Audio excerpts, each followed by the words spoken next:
एक समय की बात है। गौतम बुद्ध मगध राज्य के एक गांव में ठहरे हुए थे। गांव से कुछ ही दूर में एक मूची अपने परिवार के साथ रहता था। उस मूची के घर के पास एक झील थी। एक दिन रोज की तरह मूची सुबह उस झील में पानी लेने गया। वहां उस झील में वो एक बहुत ही अद्भुत पुष्प देखा। वो पुष्प देखने में बहुत ही सुंदर था और चमत्कारी भी प्रतीत हो रहा था। मूची ने तुरंत अपने पत्नी को बुलाया और वो पुष्प उसे दिखाया। मूची के पत्नी उस पुष्प को देख के ही समझ गई कि जरूर यहाँ से महान गौतम बुद्ध गुजरे होंगे। उन्हीं के प्रताप से ये पुष्प खिला है। पुष्प को चमत्कारी मान के मूची ने अपनी पत्नी से कहा कि ये पुष्प लेके वो राजा को देगा और राजा से बहुत सारी स्वर्ण मुद्राएं लेगा। पत्नी ने सोचा, ये तो धर्म में आस्था नहीं रखते, ये पुष्प इनके किसी काम में नहीं लगेगा। कम से कम राजा को देके कुछ कमाई तो होगी।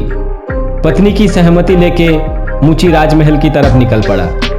राजमहल जाते वक्त रास्ते में उसे एक व्यापारी मिला। मूची के हाथ में वो चमत्कारी पुष्प देख व्यापारी बोला, भाई ये पुष्प मुझे दे दो, मैं तुम्हें 100 स्वर्ण मुद्राएं दूंगा। मूची थोड़ा सोच में पड़ गया और व्यापारी को पुष्प देने से मना कर दिया। मन में लालच की बोझ थोड़ा और बढ़ा के राजा के पास पहुंचा।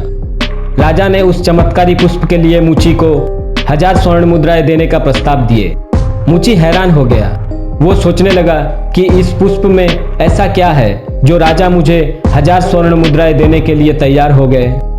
मूची राजमहल से निकल के सीधे महात्मा बुद्ध के पास गया और वो पुष्प महात्मा बुद्ध के चरण में अर्पित किया। महात्मा हैरत में पड़ गए और मूची से पूछा। मूची ने कहा, महात्मा, मैं इस चमत्कारी पुष्प को देख के लालच में पड़ गया था और सारी बात महात्मा को बताया। फिर बोला, जिसके छाया पड़ने से एक पुष्प इतनी चमत्कारी बन जाए, मैं अगर उसके शरण में चला जाऊं तो मेरा जीवन धन्य हो जाएगा। और मूची महात्मा बुद्ध का शिष्य बन गया।